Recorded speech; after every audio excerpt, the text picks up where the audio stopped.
आताची सर्वात मोठी बातमी. न्यू रूल्स फ्रॉम 1 जानेवारी 2026. 1 जानेवारीपासून होणारे 5 मोठे बदल आणि त्यांचे सर्वसामान्यांवर होणारे परिणाम. नमस्कार मित्रांनो, आताची सर्वात मोठी बातमी. नवीन वर्ष 2026 अवघ्या काही दिवसावर येऊन ठेपले आहे. दरवर्षीप्रमाणे यंदाही 1 जानेवारीपासून देशात अनेक महत्त्वाचे आर्थिक आणि प्रशासकीय नियम बदलणार आहेत. या बदलांचा थेट परिणाम सरकारी कर्मचारी, शेतकरी, नोकरदार आणि सामान्य गृहिणीवर होणार आहे. बँकिंग क्षेत्रापासून ते थेट स्वयंपाकघरातील गॅसपर्यंत नवीन काय बदल होणार आहे याची सविस्तर माहिती खालीलप्रमाणे आहे. हे नवीन नियम आपल्या दैनंदिन जीवनावर प्रभाव टाकतील. तुमचे आयुष्य 1 जानेवारी 2026 पासून बदलणार आहे. हे 5 मोठे बदल तुमच्या खिशावर करणार थेट परिणाम. कारण 2025 हे वर्ष आता काही दिवसातच निरोप घेत असून आपण 2026च्या उंबरठ्यावर आहोत. दरवर्षीप्रमाणे याही वर्षी 1 जानेवारी 2026 पासून देशात अनेक महत्त्वाच्या नियमात आणि कायद्यात बदल होणार आहेत. या बदलांचा थेट परिणाम सर्वसामान्य माणसाचे आर्थिक बजेट, बँकिंग व्यवहार आणि सरकारी नोकरी करणाऱ्याच्या पगारावर होणार आहे. तुम्ही जर तुमचे आर्थिक नियोजन वेळेत केले नाही तर तुम्हालाही मनस्ताप सहन करावा लागू शकतो. आजच्या या लेखात आपण 1 जानेवारी 2026 पासून होणाऱ्या 5 मोठ्या बदलाविषयी सविस्तर माहिती घेणार आहोत. गेल्या वर्षी अहवालानुसार लागू होण्यासह अनेक महत्त्वाचे बदल अपेक्षित आहेत.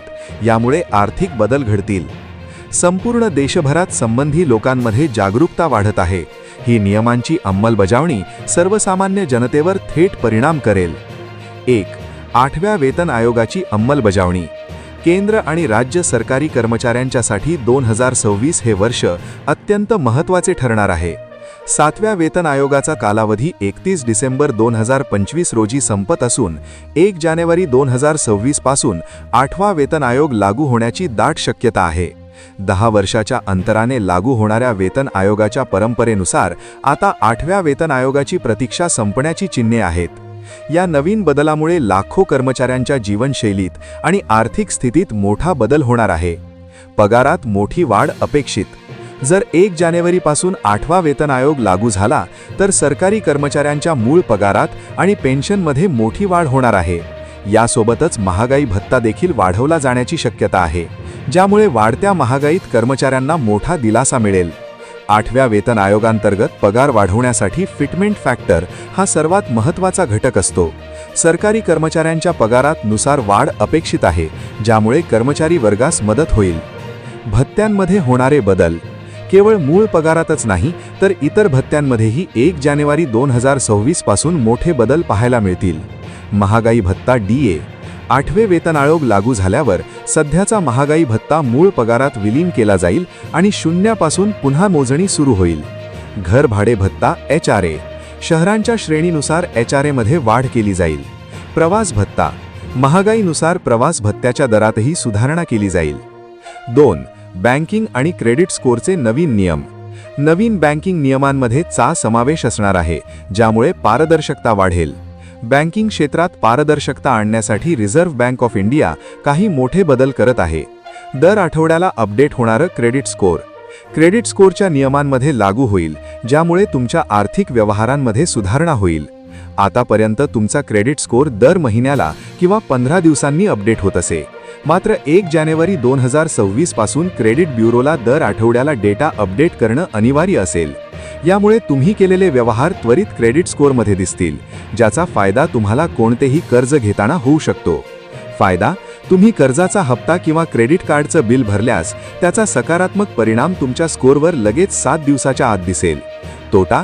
जर तुम्ही एखादा हप्ता किंवा EMI चुकवलात तर तो देखील त्वरित स्कोअरमध्ये अपडेट होईल, ज्यामुळे तुम्हाला बँकांकडून कर्ज मिळण्यास अडचण येऊ शकते. पॅन आधार लिंकिंग अनिवार्य.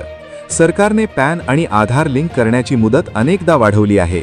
मात्र 1 जानेवारी 2026 पासून ज्यांची खाती अद्याप लिंक केली नाहीत त्यांच्यावर कडक निर्बंध येतील. खाते फ्रीज. तुम्ही तुमच्या खात्यातून पैसे काढू शकणार नाही. मर्यादित व्यवहार. 50,000 रुपयांपेक्षा जास्त व्यवहार करण्यावर निर्बंध येतील. जास्त TDS. गुंतवणुकीवरील व्याजावर जास्त दराने टॅक्स कापला जाईल.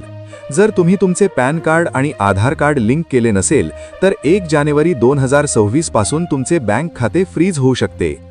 3. डिजिटल पेमेंट आणि UPI वरील निर्बंध. डिजिटल पेमेंट क्षेत्रातील अंमलबजावणीमुळे सुरक्षितता कमी होईल.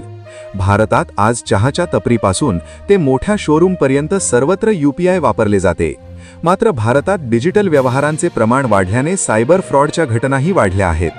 सायबर फ्रॉडचे प्रमाण रोखण्यासाठी नवीन वर्षात काही कडक नियम लागू होतील. तसेच डिजिटल पायाभूत सुविधांवरील खर्च पाहता सरकारने आणि बँकिंग संस्थांनी 1 जानेवारी 2026 पासून काही महत्त्वाचे बदल प्रस्तावित केले आहेत. थर्ड पार्टी ॲप्सवर शुल्क. पेटीएम, Amazon पे किंवा मोबिक्विक सारख्या ॲप्सवरून 5,000 रुपयांपेक्षा जास्त व्यवहार केल्यास 1% शुल्क आकारले जाण्याची शक्यता आहे. KYC नियम कडक. व्हॉट्सॲप आणि टेलिग्राम सारख्या मेसेजिंग ॲप्सवर सिम व्हेरिफिकेशन आणि KYC प्रक्रिया अधिक कडक केली जाईल. 4. शेतकरी आणि रेशन कार्डसाठी eKYC. eKYCच्या नियमांमध्ये अंमलात येतील, ज्यामुळे शेतकऱ्यांना मदत होईल. शेतकऱ्यांसाठी आणि रेशन कार्ड धारकांसाठी नवीन वर्षात काही महत्त्वाचे तांत्रिक बदल होणार आहेत. शेतकऱ्यांसाठी नवीन वर्षात सर्वात मोठा बदल म्हणजे फार्मर ID. आधार कार्ड प्रमाणेच आता प्रत्येक शेतकऱ्याचा एक वेगळा ओळख क्रमांक असेल. तसेच रेशन कार्डवरील प्रत्येक सदस्यांचे eKYC पूर्ण करणं आता अनिवार्य झाले आहे. सरकारने यासाठी 31 डिसेंबर 2025 पर्यंतची मुदत दिली आहे. शेतकरी ID. देशातील अनेक राज्यांमध्ये आता युनिक शेतकरी ID अनिवार्य केला जाणार आहे. हा ID नसेल तर PM किसान योजने किंवा कोणत्याही प्रकारचे DBT व्यवहार अडकू शकतात. Ration card eKYC. ज्या लाभार्थ्यांनी अद्याप आपल्या रेशन कार्डचे eKYC पूर्ण केले नाही, त्यांचे रेशन धान्य 1 जानेवारी 2026 पासून बंद होऊ शकते. 5. LPG गॅस आणि इंधन दरात बदल. गॅस आणि इंधन दरांचे लागू होणार आहेत, ज्यामुळे ग्राहकांवर प्रभाव पडेल. देशात दर महिन्याच्या 1 तारखेला गॅस सिलेंडरच्या नवीन किमती जाहीर केल्या जातात. 1 जानेवारी 2026 रोजी घरगुती आणि व्यावसायिक गॅस सिलेंडरच्या दरात मोठे फेरबदल होण्याची शक्यता आहे. वाहन दरवाढ. अनेक मोठ्या वाहन कंपन्यांनी 1 जानेवारीपासून कार आणि दुचाकींच्या किमती 3% पासून 5% पर्यंत वाढवण्याची घोषणा केली आहे. प्रदूषण नियम. काही मोठ्या शहरांमध्ये जुन्या डिझेल व्यावसायिक वाहनांच्या प्रवेशावर नवीन निर्बंध लागू होऊ शकतात. अशाच आणखी महत्त्वपूर्ण व्हिडिओ पाहण्यासाठी आमच्या ताजा टाइम न्यूजच्या फेसबुक पेजला फॉलो व YouTube चॅनलला सबस्क्राईब नक्की करा. धन्यवाद.